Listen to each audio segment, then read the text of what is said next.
ಇದೆ. ಅಂಡ್ ನಮಗೆ ನಮ್ಮೋದಕ್ಕೆ ಆಗ್ತಾ ಇಲ್ಲ, ಇನ್ನು ನಾವೇ ಟರ್ಮ್ಸ್ ಬಂದಿಲ್ಲ. ಓಕೆ, 50 ದಿನ ನಮ್ಮ ಸಿನಿಮಾ ಮುಗಿಸಿದೀವ ಅಂತ. ಯಾಕಂದ್ರೆ ಮೊದಲನೇ ದಿನದಿಂದ ಇವತ್ತವರೆಗೂ ಬಹಳ ಸ್ಟ್ರಗಲ್ ಇತ್ತು, ಬಹಳ ಹೋರಾಟ ಇತ್ತು. ನಿಮ್ಗೆಲ್ರಿಗೂ ಗೊತ್ತಿರುವ ವಿಚಾರನ 25ನೇ ದಿನದ ಸಕ್ಸಸ್ ಮೀಟ್ ಅಲ್ಲಿ ನಾವು ಹೇಳಿದ್ವಿ. ಸಿನಿಮಾ ಬಹಳ ಕಷ್ಟವಾಯಿತು, 8 ಸ್ಕ್ರೀನಿಂದ 80 ಸ್ಕ್ರೀನಿಗೆ ಹೋಯಿತು, ಅದು ಇದು ಅಂತ. 25 ದಿನ ಕಳೆದ ಮೇಲೆ ಮತ್ತೆ ಸ್ಕ್ರೀನ್ಸ್ಗಳು ಬೇಕು, ಇನ್ನೂ ತುಂಬಾ ಜನ ಎನ್ಕ್ವೈರಿ ಮಾಡ್ತಾ ಇದ್ದಾರೆ ಅಂತ ಹೇಳಿದಾಗ ಮತ್ತೆ ಸುಮಾರು ಜನ ಹೇಳಿದ್ದು, ಸಿನಿಮಾ 25 ದಿನ ಓಡಿದ್ಯಲ್ಲ ಬಿಡಪ್ಪ ಸಾಕು, ಇಷ್ಟು ದಿನ ಇಟ್ಕೋತಿರೋದಂತ ಅಂತ ಅಂತಿದ್ರು. ಅವತ್ತು ನನಗೆ ಅನಿಸಿದ್ದು, ನಾವಾಗ್ಲಿ ಹೇಳೋರಾಗ್ಲಿ ಯಾರು ಎಂಡ್ ಆಫ್ ದ ಡೇ ನಾವ್ಯಾರು ಡಿಸೈಡ್ ಮಾಡೋದಕ್ಕೆ. ಎಂಡ್ ಆಫ್ ದ ಡೇ ಚೆನ್ನಾಗಿ ಡಿಸೈಡ್ ಮಾಡಬೇಕು, ಯಾವ ಸಿನಿಮಾ ಎಷ್ಟು ದಿನ ಥಿಯೇಟರ್ ಇರಬೇಕು ಅಂತ. ಪ್ರಾಬಬ್ಲಿ ಬಿಗಿನಿಂಗ್ ಅಹಂಕಾರ ಅಲ್ಲ, ಬಟ್ ಬಿಗಿನಿಂಗ್ ವೀಕಲ್ಲಿ ನಮ್ಗೆ ಸಾಕಷ್ಟು ಜನ ಹೇಳಿದ್ರು, ನಾವೇ ಥಿಯೇಟರ್ ಏನೋ ಕರ್ಕೊಂಡ್ಬಂದು ತುಂಬಿಸ್ತಾ ಇದೀವಿ, ನಾವೇ ಥಿಯೇಟರ್ ಫೀಲ್ ಮಾಡ್ತಾ ಇದೀವಿ ಅಂತ. ಹಾಗೆ ಹೇಳೋದೆಲ್ಲ ಮೋಸ್ಟ್ಲಿ ಉತ್ತರ ಈ 50 ದಿನ. ಸೊ ನಾನು 50 ದಿನ ಆಗಲ್ಲ, ಸೊ ಹಾಗೆ 50 ದಿನ ಅದರ ಉತ್ತರ. ಅಂಡ್ ಈ ಸಂದರ್ಭದಲ್ಲಿ ಪ್ರಾಬಬ್ಲಿ ಇದು ಬ್ಲಿಂಕ್ ತಂಡಕ್ಕೆ ಥ್ಯಾಂಕ್ಸ್ ಹೇಳೋಕೆ ಸಿಗೋ ಕೊನೆಯ ಅವಕಾಶ ಅಂತ ಅನ್ಸುತ್ತೆ. ಸೊ ಈ ಸಂದರ್ಭದಲ್ಲಿ right from my director Srinidhi Bengaluru, ಅವನಿಗೊತ್ತಿಲ್ಲ, ಬಹಳ ಬೇಜಾರಾಯ್ತು ನನಗೆ. ಇಲ್ಲಿ ಬಂದ್ಮೇಲೆ ಗೊತ್ತಾಯ್ತು ಅವ್ರಿಗೆ ಹುಷಾರಿಲ್ಲ ಅಂತ. ನಾನು ಹೈದರಾಬಾದಿಂದ ಬಂದೆ, ಸೊ ಗೊತ್ತಾಗಲಿಲ್ಲ ಅವ್ರಿಗೆ ಹುಷಾರಿದ್ದು ನನಗೆ. Nidhi, thank you very much blink ಅನ್ನು ನನಗೆ ಕೊಟ್ಟಿದ್ದಕ್ಕೆ, ಅಂಡ್ ನನ್ನನ್ನು ಅಪೂರ್ವನನ್ನಾಗಿ ಮಾಡಿದ್ದಕ್ಕೆ, ಮತ್ತು ಜನರ ಕಣ್ಣಲ್ಲಿ ನನ್ನ ಅಪೂರ್ವವಾಗಿ ಕಾಣಿಸ್ಕೊಳ್ಳುವಂತ ಅವಕಾಶ ಕೊಟ್ಟಿದ್ದಕ್ಕೆ. So Srinidhi, thank you very very much. And ನಮ್ಮ ನಿರ್ಮಾಪಕರು ರವಿಚಂದ್ರ ಅವರು, thank you sir, thank you for giving me Blink. And ಮೊದಲನೇ ದಿನದಿಂದ ಸ್ವಲ್ಪ ಹೆಚ್ಚು ಕಾಲಾವಕಾಶ ತಗೋತೀನಿ, ಕ್ಷಮೆ ಇರಲಿ. ಮೊದಲನೇ ದಿನದಿಂದ ನಿರ್ಮಾಪಕರು ಬಂದು ನನ್ನ ಭೇಟಿಯಾಗಿ ಸಿನಿಮಾ ಮಾಡೋದಕ್ಕೆ ನಾವು ಶುರು ಮಾಡಿದಾಗ, right from the day one ನನ್ನ ತಲೆಯಲ್ಲಿ ಒಂದೇ, ಯಾರೋ ಒಬ್ರು ಎಲ್ಲವನ್ನು ಬಿಟ್ಟು ಸಿನಿಮಾವನ್ನು ನಂಬಿ ಇಲ್ಲಿ ಬಂದಾಗ ನನ್ನ ಜರ್ನಿ ಕೂಡ ನನಗೆ ಬಹಳ ನೆನಪಾಗಿತ್ತು. ಅಂಡ್ ನನ್ನ ತಲೆಯಲ್ಲಿ ಆವತ್ತಿಂದ ಇದ್ದಿತ್ತು, ನಿರ್ಮಾಪಕರಿಗೆ ಹಾಕಿರುವಂತ ದುಡ್ಡು ವಾಪಸ್ ಬರಬೇಕು, ಅವ್ರು ಮತ್ತೆ ಇನ್ನೊಂದು ಸಿನಿಮಾ ಮಾಡಬೇಕು, ಇಷ್ಟೇ ನನ್ನ ತಲೆಯಲ್ಲಿ ಇದ್ದಿತ್ತು. ಸಿನಿಮಾ ರಿಲೀಸ್ ಆದಾಗ್ಲೂ ನಾನು ಸಿನಿಮಾ ಅಷ್ಟು ಕೋಟಿ ಮಾಡಬೇಕು, ಇಷ್ಟು ಕೋಟಿ ಮಾಡಬೇಕು, ಹಾಗಾಗಬೇಕು ಅನ್ನೋದಕ್ಕಿಂತ ಹೆಚ್ಚಾಗಿ ನನ್ನ ತಲೆಯಲ್ಲಿ ಇದ್ದಿದ್ದು, ನಿರ್ಮಾಪಕರು ಒಂದಿಷ್ಟು ಇನ್ವೆಸ್ಟ್ ಮಾಡಿದ್ದಾರೆ, ಆ ಇನ್ವೆಸ್ಟ್ಮೆಂಟ್ಗೆ ನನಗೊಂದು ಕರ್ತವ್ಯ ಇದೆ, ರೆಸ್ಪಾನ್ಸಿಬಿಲಿಟಿ ಇದೆ, ಸಿನಿಮಾನ ನಿಲ್ಲಿಸ್ಕೋಬೇಕು. ಅದಕ್ಕೆ ಏನೇ ಆದ್ರೂ ಸಿನಿಮಾ ರಿಲೀಸ್ ಆದ್ಮೇಲೆ ಎಷ್ಟು ಯಾವುದೇ ಹಂತಕ್ಕೂ ಆದ್ರೂ ಸಿನಿಮಾ ಜೊತೆ ನಿಂತು ಆ ಭರವಸೆ ಅವ್ರು ಕೊಡಬೇಕು ಅಂತ. ಯಾಕಂದ್ರೆ ಸಾಕಷ್ಟು ಜನ ಹೇಳೋದನ್ನ ಕೇಳಿದ್ದೀನಿ ನಾನು, ಕಲಾವಿದರು ನಿಲ್ಲೋದಿಲ್ಲ, ತಂತ್ರಜ್ಞರ ಜೊತೆಲಿ ಇರೋದಿಲ್ಲ, ಸಿನಿಮಾ ರಿಲೀಸ್ ಆದಾಗ ಹೊಟ್ಟೋಗ್ತಾರೆ ಅಂತ ತುಂಬಾ ಜನ ಮನನೊಂದಿರುವಂತ ನಿರ್ಮಾಪಕರ ಜೊತೆ ಮಾತಾಡಿದಾಗ ಬಹಳ ಅನಿಸಿತ್ತು. ಸೊ ನಮ್ಮ ನಿರ್ಮಾಪಕರು ಆತರ ಆಗಬಾರದು ಅನ್ನೋ ದೃಷ್ಟಿಯಲ್ಲಿ ನಾನು ಕೆಲಸ ಮಾಡ್ತಾ ಬಂದೆ. ಐ ಹೋಪ್ ಅವ್ರು ನೆಕ್ಸ್ಟ್ ಸಿನಿಮಾ ಮಾಡುವಂತ ಭರವಸೆ ಮತ್ತು ಈ ಸಿನಿಮಾದ ಹಾಕಿರುವಂತ ಬಂಡವಾಳ ಏನ್ ವಾಪಸ್ ಬರೋದ್ರಲ್ಲಿದೆ. ಸೊ ಖುಷಿಯಾಗಿದ್ದೀರಾ ಅಂತ ನಾನು ಭಾವಿಸಿದ್ದೀನಿ. And thank you music director. ಇವತ್ತು ನಮ್ಮ ಇಡೀ ಸಿನಿಮಾ ಇವತ್ತು ಇಷ್ಟರ ಮಟ್ಟಿಗೆ ಸದ್ದು ಮಾಡ್ತಾ ಇದೆ. ಅಂಡ್ ಸಿನಿಮಾ ಇಷ್ಟು ಜನಕ್ಕೆ ಇಷ್ಟವಾಗಿದೆ ಅಂದ್ರೆ ಅದಕ್ಕೆ ಮ್ಯೂಸಿಕ್ ಕೂಡ one of the main reasons. So ನಮ್ಮ ಪ್ರಸನ್ನ ಅವರು ಹಗಲು ರಾತ್ರಿ ಕೆಲಸ ಮಾಡಿದ್ದಾರೆ. ಯಾವ ರೀತಿಯಲ್ಲಿ ಅಂದ್ರೆ ಯಾವುದೇ ತರಹದ ಈಗೋಗಳಿಲ್ಲದೆ ಸಿನಿಮಾನ ನಾವು 10 ಸತಿ ನೋಡಿದಾಗ್ಲೂ ನಿರ್ದೇಶಕರಿಗೇನೋ ಒಂದು ಈ ಚೇಂಜಸ್ ಬೇಕು ಅಂತ ಅನ್ಸ್ಬೋದು, ಅಥವಾ ನನಗೇನೋ ಈ ಚೇಂಜಸ್ ಬೇಕು ಅಂತ ಅನಿಸ್ಬೋದು, ನಿರ್ಮಾಪಕರಿಗೇನೋ ಚೇಂಜಸ್ ಬೇಕು ಅಂತ ಅನಿಸ್ಬೋದು. ಯಾರ ಚೇಂಜಸ್ ಹೇಳ್ತಿದ್ದಾರೆ ಅನ್ನೋದಕ್ಕಿಂತ ಹೆಚ್ಚಾಗಿ ಯಾರ ಚೇಂಜಸ್ ಹೇಳ್ತಿದ್ದಾರೆ ಅನ್ನೋದ್ರ ಬಗ್ಗೆ ಜಾಸ್ತಿ ಯೋಚನೆ ಮಾಡ್ತಾ ಇದ್ರು. ಪ್ರಾಬಬ್ಲಿ ಅದಕ್ಕೋಸ್ಕರ ಇವತ್ತು ಸಿನಿಮಾ ಈ ರೀತಿಯಾಗಿದೆ. Thank you Prasanna sir, thank you very much. And ನಮ್ಮ DOP ಅವಿನಾಶ್ ಸರ್ ಕೂತಿದ್ದಾರೆ. ನಮ್ಮ ಇಡೀ ಸಿನಿಮಾ ಆಗ್ಲೇ ಹೇಳಿದಾಗೆ ಒಂದು ಬಜೆಟ್ ಅಲ್ಲಿ ಮಾಡಬೇಕಾಗಿತ್ತು. ನಮ್ಮ ತಲೆಯಲ್ಲಿ ಇಲ್ಲಿ ಏನೇನೋ ಇಮ್ಯಾಜಿನೇಷನ್ ಇರುತ್ತೆ. ಅಂದ್ರೆ ನನಗೆ ಯಾರೋ ಒಬ್ಬ ನಿರ್ದೇಶಕರ ಜೊತೆ ಮಾತಾಡಬೇಕಾದ್ರೆ ಅವ್ರು ಹೇಳಿದ್ರು, ಸಮುದ್ರದ ಮುಂದೆ ಹೀರೋ ನಿಂತಿರ್ತಾನೆ, ಒಂದು ದೊಡ್ಡ ಅಲೆ ಬರುತ್ತೆ, ಆ ಅಲೆನ ಹೇಗೆ ಮತ್ತೆ ವಾಪಸ್ಸಿನ ಮೆಟ್ಟಿಲ್ ಇರ್ತಾನೆ ಅಂತ ಬರ್ಕೊಂಡ್ಬಿಡೋದು ಬಹಳ ಈಸಿ, ಬಟ್ ಅದನ್ನ ಸ್ಕ್ರೀನ್ ಮೇಲೆ ತರೋದು ಬಹಳ ಕಷ್ಟ ಅದನ್ನ ಅಂತ. ಬಟ್ ನಿರ್ದೇಶಕರ ತಲೆಯಲ್ಲಿದ್ದಂತ ಇಮ್ಯಾಜಿನೇಷನ್ ಅಥವಾ ನಾನು ಸ್ಕ್ರಿಪ್ಟ್ ಓದಿದಾಗ ನನ್ನಲ್ಲಿ ಒಂದಿಷ್ಟ ಆದಂತ ಇಮ್ಯಾಜಿನೇಷನ್ ಅದನ್ನ ಅಷ್ಟೇ ಅದ್ಭುತವಾಗಿ ಸ್ಕ್ರೀನ್ ಮೇಲೆ ತಂದಿದ್ದು ನಮ್ಮ ಅವಿನಾಶ್ ಸರ್ ಅವರು. Thank you Avinash sir, thank you very very much. And ನಮ್ಮ ಎಡಿಟರ್ ಸಂಜೀವ್ ಜಾಗೀರ್ದಾರ್, ಮೂರ್ತಿ ಚಿಕ್ಕದಾದ್ರು ಕೀರ್ತಿ ದೊಡ್ಡದು ಅನ್ನೋ ಹಾಗೆ ಅವ್ನು ತುಂಬಾ ಮಾತಾಡೋದಿಲ್ಲ, ಬಟ್ ಕೆಲಸ ಜಾಸ್ತಿ ಮಾಡ್ತಾನೆ ಅಂಡ್ ಕೆಲಸ ಮಾಡ್ತಾನೆ ಇರ್ತಾನೆ. ಅಂಡ್ ನನಗೆ ಅವನಲ್ಲಿ ಬಹಳ ಇಷ್ಟ ಆಗೋದು ಹಸಿವು. ಯಾವುದೇ ತರದ ದೊಡ್ಡ ದೊಡ್ಡ ಫಿಲ್ಮ್ ಸ್ಕೂಲ್ಗಳಿಗೆ ಹೋಗಿದೆ, ಅಲ್ಲಿ ಎಡಿಟಿಂಗ್ ಗಳನ್ನ ಕಲಿದೆ. ಯೂಟ್ಯೂಬ್ ಅಲ್ಲೇ ಅದನ್ನ ಏನನ್ನೇ ಆಗಲಿ ಅವನು ಸಿಂಪಲ್ 2D ಗ್ರಾಫಿಕ್ಸ್ ಕೂಡ ಮಾಡೋದು ಶುರು ಮಾಡ್ಬಿಟ್ಟಿದ್ದ ಯೂಟ್ಯೂಬ್ ಅಲ್ಲಿ ನೋಡ್ಕೊಂಡು. ಅಂದ್ರೆ ನಾವು VFX ರೆಫರೆನ್ಸ್ ಕೊಡೋದಕ್ಕೆ ನಮ್ಗೆ ಇನ್ನೊಬ್ಬರ ಹತ್ರ ಹೋಗೋ ಅವಶ್ಯಕತೆ ಇರಲಿಲ್ಲ. ಅವರೇ ರೆಫರೆನ್ಸ್ ನಮ್ಗೆ ಹೀಗಿಗ್ ಬೇಕು ಅಂತ ಅದನ್ನ ನೋಡಿ ಕಲಿತು ಇನ್ನೊಬ್ಬರಿಗೆ ಇದು ಮಾಡೋರು. ಸೊ ಐ ಥಿಂಕ್ ಆ ಹಸಿವು ಬಹಳ ಮುಖ್ಯ. ಆ ಹಸಿವೆ ಅವ್ರನ್ನ ಇವತ್ತು ಇಲ್ಲಿವರೆಗೂ ಕರ್ಕೊಂಡು ಬಂದಿರೋದು. ಅಂಡ್ ಇನ್ನೊಬ್ರು ಎಡಿಟರ್ ಹೇಳ್ತಾ ಇದ್ರು, ಅವ್ರು ಕೆಲಸ ಮಾಡಿದ್ರು ಒಂದು ಸಿನಿಮಾದಲ್ಲಿ, ಇನ್ನೊಂದು ಸಿನಿಮಾದಲ್ಲಿ. ಅವ್ರ ಹತ್ರ ಯಾವಾಗಲೂ ತಲೆ ತಿನ್ನೋದಂತೆ, ಸರ್ ಇದೇ ಹಿಂಗ್ ಕಟ್ ಮಾಡ್ತೀರಾ, ಸರ್ ಇದೇ ಹಿಂಗ್ ಮಾಡ್ತೀರಾ, ಸರ್ ಇದನ್ನ ಹಿಂಗ್ ಇಲ್ಲಿಂದ ತಗೊಂಡ್ಬರ್ತೀರಾ ಅಂತ. ಸೊ ಐ ಥಿಂಕ್ ಆ ಹಸಿವು ಅವ್ರನ್ನ ಇಲ್ಲಿವರೆಗೂ ಕರ್ಕೊಂಡ್ ಬಂದಿದೆ, ಮುಂದಕ್ಕೂ ಬಹಳ ಎದುರು ಕರ್ಕೊಂಡು ಹೋಗುತ್ತೆ ಅಂತ ನನಗೆ ಅನ್ಸುತ್ತೆ. ಥ್ಯಾಂಕ್ ಯು ಸಂಜೀವ್ ಅವರೇ, ಸಿನಿಮಾನ ಎಡಿಟ್ ಮಾಡೋದಕ್ಕೆ. ಅಂಡ್ ಎಲ್ಲ direction department team, Jeevan, Tejas, Bharath, ಆಮೇಲೆ ಮನೋಜ್, ವೀರೇಶ್, ನಾಗ, ಬಾಲಿ, ಸೊ ಎಲ್ಲರೂ ತಮ್ಮ ಸಿನಿಮಾ ಅನ್ಕೊಂಡು ಕೆಲಸ ಮಾಡಿದ್ದಾರೆ. ಹಗಲು ರಾತ್ರಿ ಕಷ್ಟಪಟ್ಟಿದ್ದಾರೆ ಈ ಸಿನಿಮಾಗೋಸ್ಕರ. ಅಂಡ್ ನಿರ್ದೇಶಕರ ಜೊತೆಯಾಗಿ ನಿಂತಿದ್ದಾರೆ.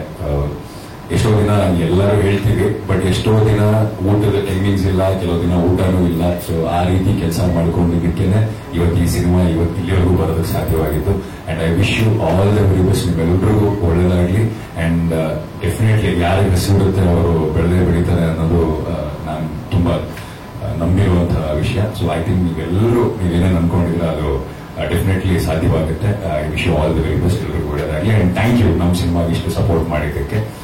ಅಂಡ್ ಕುನಾಲ್ ಸರ್, ಡಿಸ್ಟ್ರಿಬ್ಯೂಟರ್ಸ್, ನಿರ್ಮಾಪಕರು, ಅವರೇ ಡಿಸ್ಟ್ರಿಬ್ಯೂಟ್ ಮಾಡ್ತೀನಿ ನಾನು ಅಂತ ಇದು ತಗೊಂಡಾಗ, ಒಂದು ಡಿಸಿಷನ್ ತಗೊಂಡಾಗ ಅವ್ರ ಜೊತೆ ನಿಂತು ಅವ್ರಿಗೆ ಗೈಡ್ ಮಾಡಿದಂಥವ್ರು ಕುನಾಲ್ ಸರ್.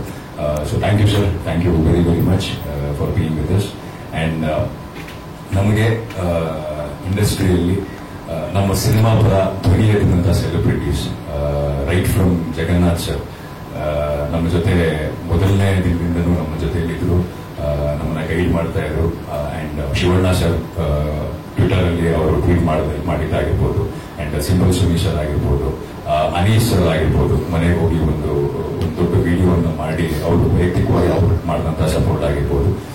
ಇವರೆಲ್ಲರಿಗೂ ಈ ವೇದಿಕೆ ಮೂಲಕ ನಾನು ಧನ್ಯವಾದಗಳನ್ನ ಹೇಳೋದಕ್ಕೆ ಇಷ್ಟಪಡ್ತೀನಿ. ಯಾರನ್ನಾರು ಬಿಟ್ಟ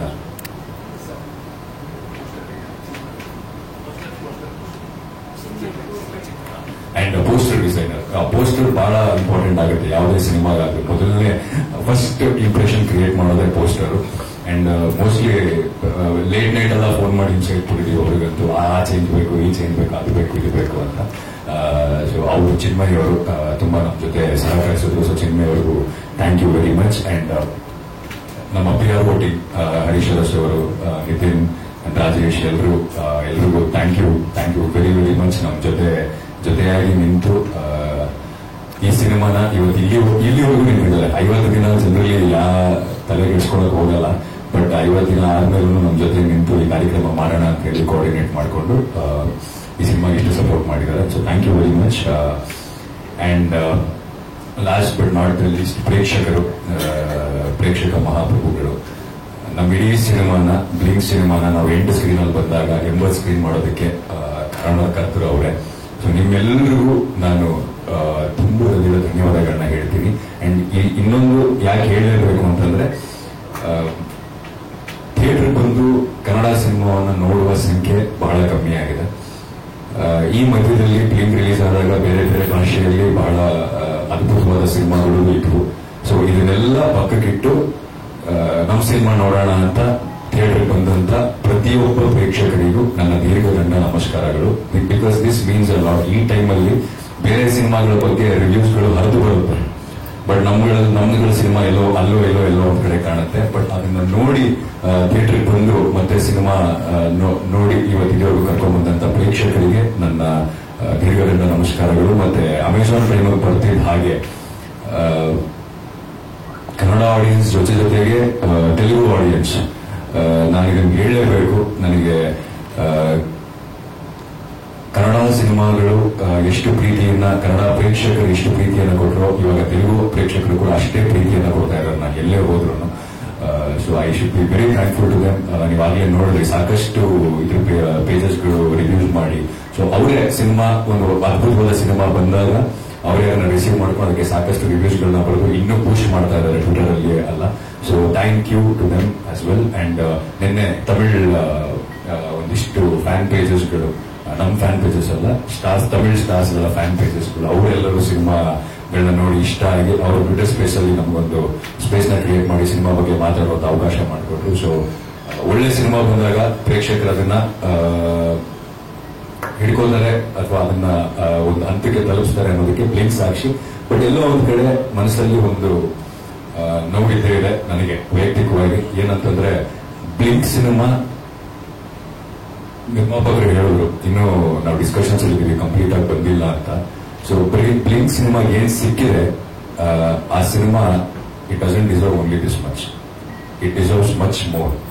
ಬಿಕಾಸ್ ಈ ಸಿನಿಮಾ ಪ್ರಾಬಬ್ಲಿ ಬೇರೆ ಎಲ್ಲೋ ಕಡೆ ಬಂದಿದ್ರೆ ಅಥವಾ ಬೇರೆ ಏನೋ ಆಗಿರೋದೇನೋ, ಬಟ್ ಇಲ್ಲಿ ಬಂದು ಥಿಯೇಟರ್ ಬಂದು ನೋಡಿದಂತಹ ಸಂಖ್ಯೆ ಬಹಳ ಕಮ್ಮಿ. ಹೌದು, ಪ್ರಮೋಷನ್ಸ್ ಕಮ್ಮಿ ಇತ್ತು ಅಂತೆಲ್ಲ ಹೇಳಿದ್ರು.